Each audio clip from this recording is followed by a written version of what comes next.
دا وګورئ د مو خوږې پښتنې مسلمانانو وړینې دا په بانی کمپلیکس کې دینه دا هوائی فائرنگ دی وجنه دا ګلیه دا د ټیپکو د پنځه ولین روغلی دو او دینه دا په دغه سیمټه باندې دا اخشوی دو خدا نه خواسته کچره د انسان په سر پروتي وا نو انسان یې لسی مړاو کني مړاو ځکه امیر علماء کرام خصوصا تنچی جماعت سے روزانہ مولوی سے د تغیری کونګه درته وایي چې د خدای د پوره هوائی فائرنگ ما کوي دا خاموش قتل دا قیامت په ورځ باندې ودا سني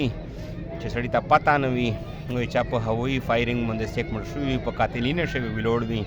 د خدای د پوره ټوله تعمیر د درخواست کوي چې د علماء کرام خبره منیه او دینه دا هوائی فائرنگ د وجنه دا نقصانات ما کوي د سنې چې چا کیر شه ماتم جوړ شي نو مهرباني وکړئ نه دا دمره غاټه ګلی د ګوره په سیمټه باندې نه وتی دو علامه ارای وسامه کا